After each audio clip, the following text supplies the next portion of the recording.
Hello Grace, here I am again. Number 2 in your 100 pieces of American art.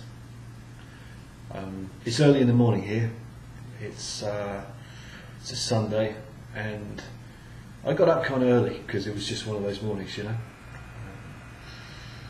Your Aunt Rima is at her mum's place, where I banished her to yesterday when I had a really nasty cold, and I didn't want her to catch it. But I've woken up fine today, you know. I've got a little bit of a sniffle still, so if I struggle through this a bit, you'll understand why. Forgive me. We're going to do a nice easy one today. And it's easy because of how little I know about painting and about that kind of art.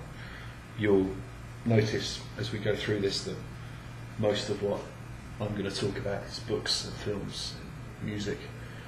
I'm not a great appreciator of art in the sense of art, you know, paintings and drawings and sculptures and things like that. I guess I just never really took the time. But hey, this process is for both of us, so maybe I'll learn a bit more as we go along. One artist I have always loved is the guy I want to talk about today. I'm not going to be able to articulate very well why, because I don't have the language, or I don't have the education in this field. But I know what I like, as every Philistine ever in the history of time said. And why can't a horse look like a horse, damn it? I am unashamedly one of those people. Well, not unashamedly, I'm quite ashamed that I'm one of those people. But this guy, I have always loved his painting. And today we're going to talk about Edward Hopper.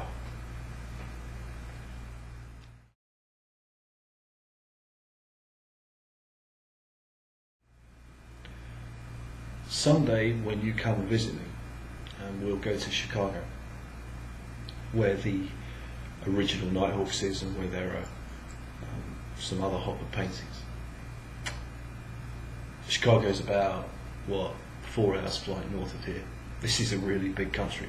You're going to learn that one day when you come here. In the meantime, the one thing that's cool about paintings is that you can't just get a book and browse through it and enjoy them. Yeah, it's not the same as the real thing, but mostly only because of the size. If you've got a life-size replica of Nighthawks, you're pretty much looking at Nighthawks. Whereas I talked in the video about the Glass Menagerie about how important it was for you to go and see it as opposed to reading it, because it's a completely different medium and it's not the intended medium. Whereas a painting, you know, look at it, enjoy it, you can do that. But so get yourself a good anthology of Hopper's paintings, borrow one from the library, steal one from an art store. Those guys are really rich. I'm kidding, don't do that. And just have it to pull out the shelf whenever you want it. I belong to a generation that's turning its back on the arts as mainstream entertainment.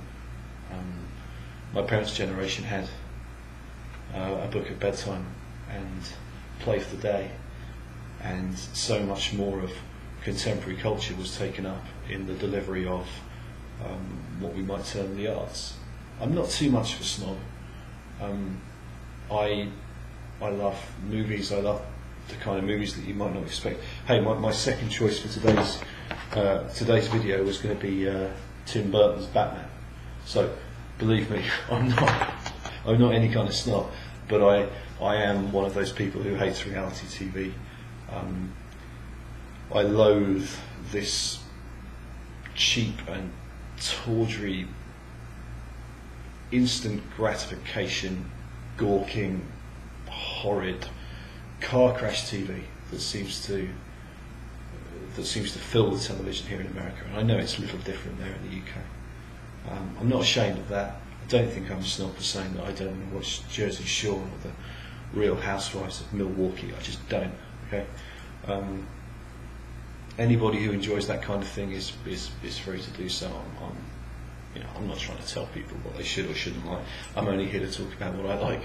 But I will allow myself the soapbox for just a moment when it comes to Honey Boo Boo and all these just awful people who make for good television.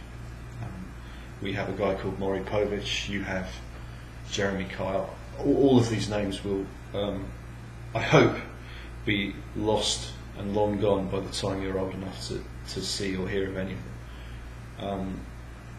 But Edward Hopper will not be gone, and will always be there for you to look through and enjoy. I hope you do. Or I'm sure by then, whatever the latest iPad or iPod is, will have instant downloads of all 27 series of Jersey Shore.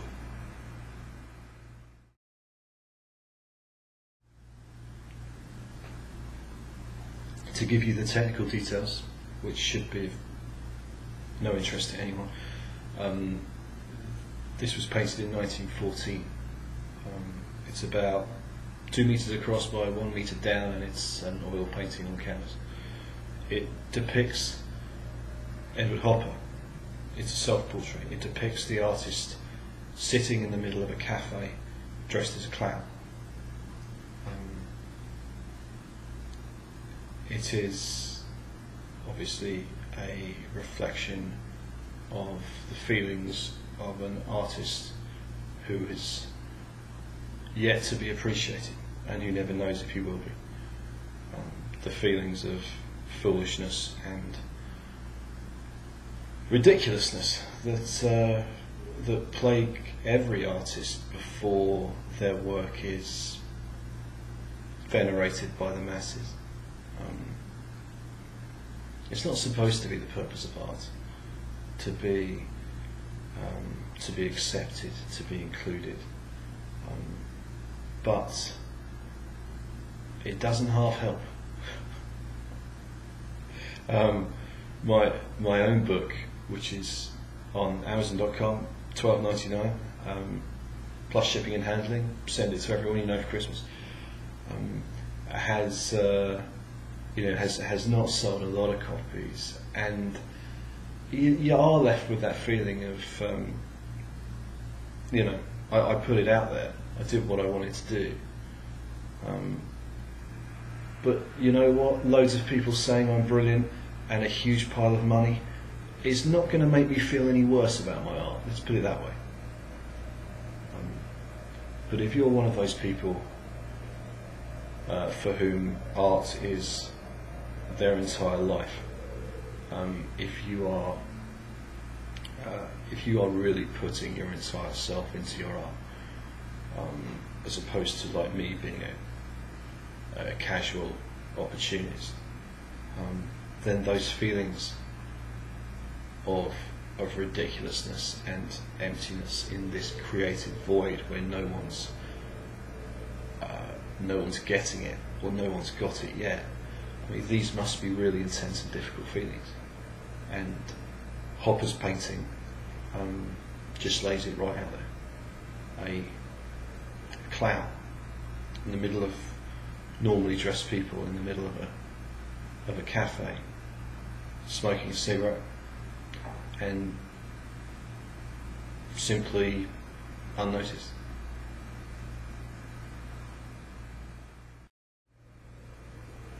So there you are. I told you I wasn't an art critic, didn't I? I seemed a lot more comfortable talking about Jersey Shore than I did about the details of this incredible painting. But maybe you'll do better than me. I hope you will. I think you will. And when you do, you can tell me all about it.